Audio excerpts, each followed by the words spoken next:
Bismillahirrahmanirrahim. Assalamualaikum warahmatullahi wabarakatuh. Jumpa lagi Bapak dan Ibu. Kali ini kita akan membahas bagaimana untuk penetausahaan ijazah. Bapak dan Ibu yang saya hormati, tentunya Alhamdulillah saya ucapkan selamat kepada Bapak Ibu yang sudah di-approve SPTJM ijazahnya. Dan setelah di-approve, tinggal menunggu paling cepat 3 hari setelah approve, nomor seri ijazah akan keluar pada web manajemen ijazah. Dan bagi Bapak Ibu yang sudah muncul nomor seri ijazah, tentunya setelah itu kita harus menertibkan administrasi atau penatausahaan ijazah ya Bapak dan Ibu.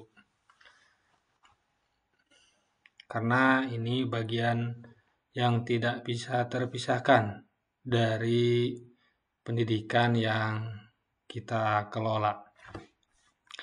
Baik Bapak dan Ibu yang saya hormati, saya sedikit sharing kepada Bapak dan Ibu untuk penatausahaan ijazah ya Bapak dan Ibu.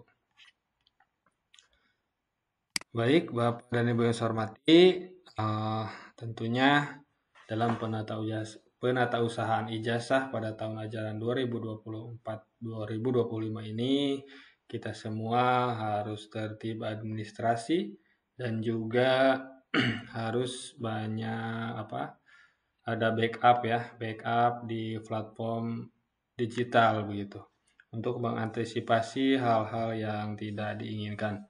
Walaupun di manajemen ijazah yang tahun pelajaran sekarang itu bisa penerbitan ulang ijazah, tapi memang itu harus yang mengusulkan itu dari peserta didik itu sendiri. Baik Bapak dan Ibu, apa saja sih dokumen-dokumen yang harus disiapkan dalam penatausahaan ijazah ini? Yang pertama tentunya ijazah ya, dalam arti ijazah yang sudah Bapak Ibu unduh dari websitenya manajemen ijazah, Bapak dan Ibu tinggal menempelkan fotonya saja. Tinggal menempelkan foto, dicap dan ditandatangani. Untuk tanda tangan itu ada 2. Yang pertama tanda tangan manual biasa ya, tanda tangan basah, cap basah. Kemudian yang kedua ada tanda tangan elektronik. Jika Bapak dan Ibu sudah memiliki tanda tangan elektronik yang sudah terdaftar di Badan Sertifikasi Elektronik ya atau BSRE, itu disilahkan dan diperbolehkan untuk menandatangani ijazah tahun sekarang ya, tahun pelajaran 2024-2025. Namun, jika Bapak dan Ibu belum memiliki tanda tangan elektronik, maka disilahkan untuk menggunakan tanda tangan basah saja. Dan yang kedua, dokumen yang harus diarsipkan atau ditata usahakan yaitu transkrip nilai. Nah, transkrip nilai ini juga bagian yang tidak bisa terpisahkan daripada ijazah. Jika Bapak dan Ibu sudah membubuhi foto, mencap dan menandatangan, pastikan sebelum diserahkan ke peserta didik, Bapak dan Ibu sudah menyekennya ya. Scan terlebih dahulu seluruh peserta didik tahun pelajaran sekarang. Disesuaikan dengan jurusannya masing-masing. Saya sarankan untuk scan-nya itu setiap jurusan ya Bapak dan Ibu untuk mempermudah kita pengecekan ijazah alumni-alumni kita. Termasuk juga transkrip nilai gitu ya, di-scan sesuai dengan jurusannya masing-masing. Atau mau sekaligus pun itu ya disilahkan lah, itu tergantung daripada Bapak dan Ibu mana yang lebih mudah, mana yang lebih cepat. Tentunya setelah Bapak dan Ibu scan ijazah dan transkrip nilai, Bapak dan Ibu untuk memfotokopi untuk arsip secara fisik di sekolah. Nah, tadi file scan itu diupload pada Google Drive, sehingga kita memiliki backup baik itu secara manual atau backup secara digital. Terserah Bapak dan Ibu mau menguploadnya di mana.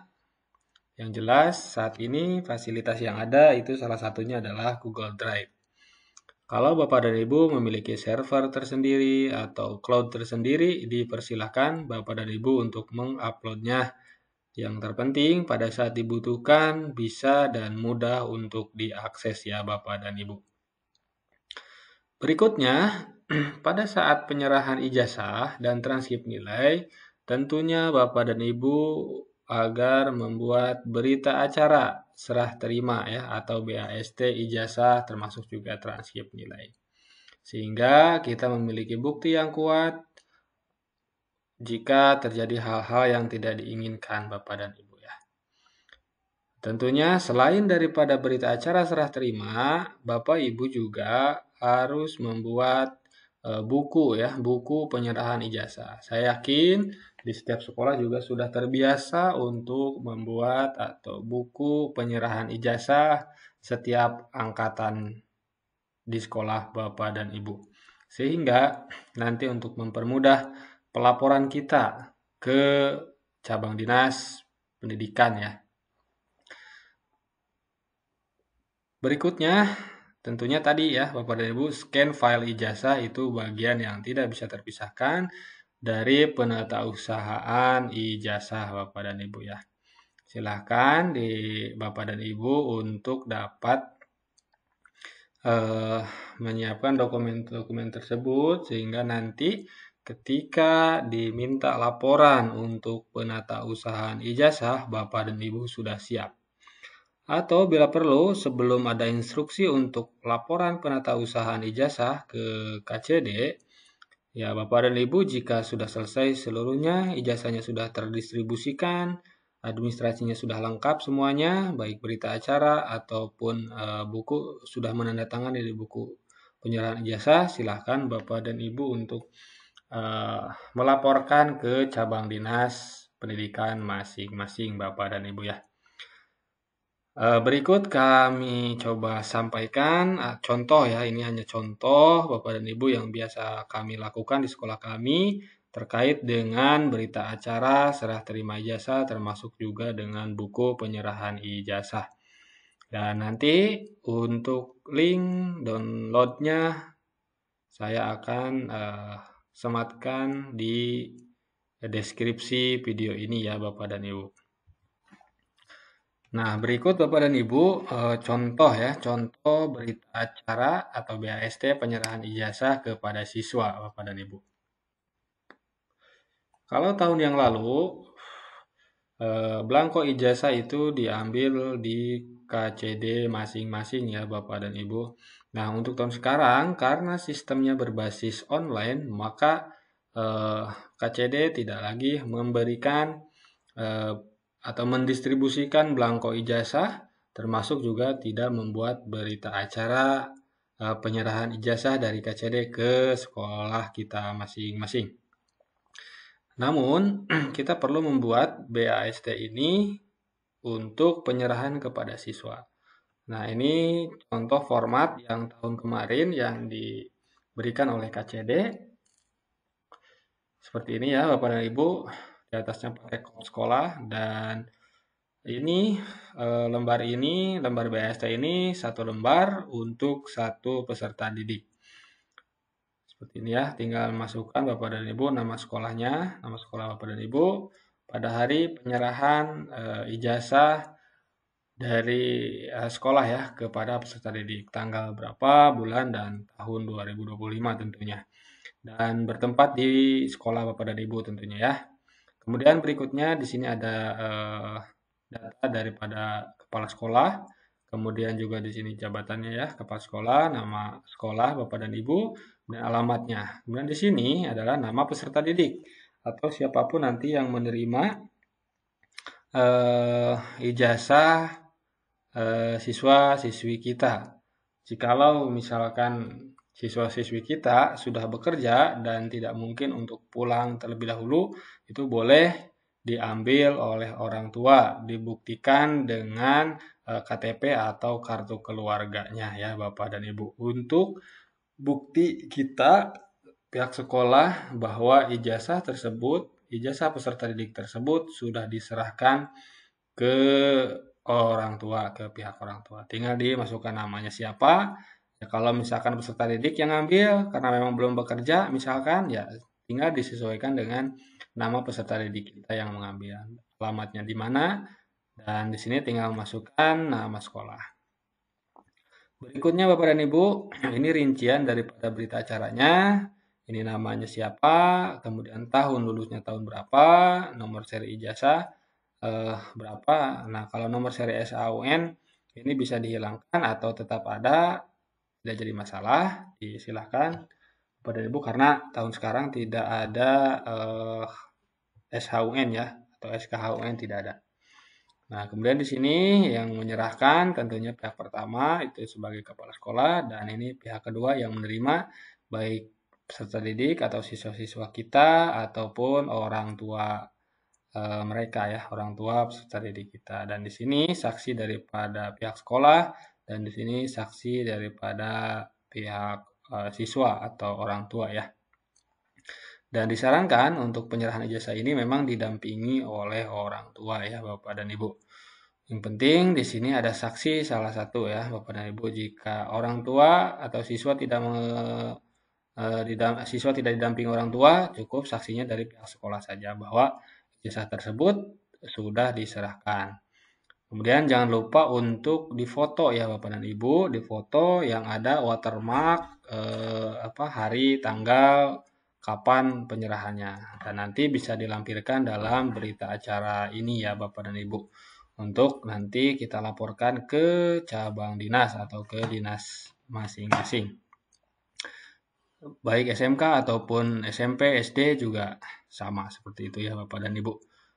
Berikutnya ini adalah contoh, ini hanya sebatas contoh ya Bapak dan Ibu, itu contoh tanda terima ijazah yang akan diserahkan kepada peserta didik kita.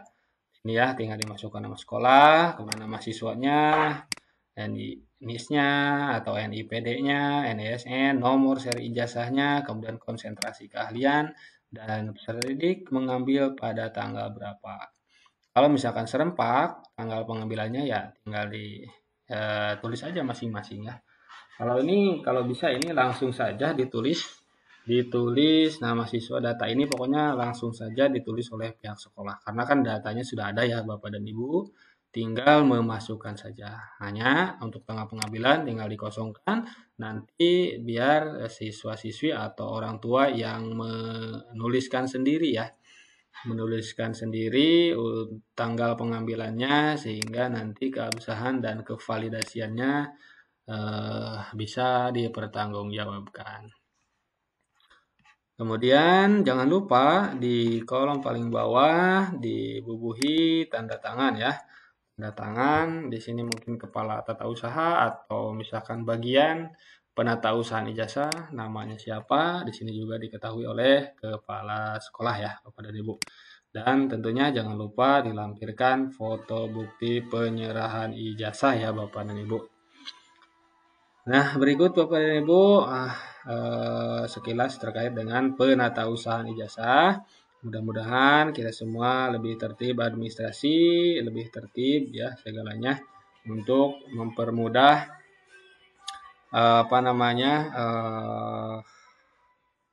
pendistribusian ataupun juga penatausahaan ijazah. Baik Bapak dan Ibu, saya kira itu yang bisa disampaikan. Terima kasih atas segala perhatiannya. Dan untuk mendukung channel ini tentunya jangan lupa subscribe, like, dan tentunya kalau memang ini bermanfaat silahkan di-share kepada rekan-rekan yang lain. Hatur nuhun, wassalamualaikum warahmatullahi wabarakatuh.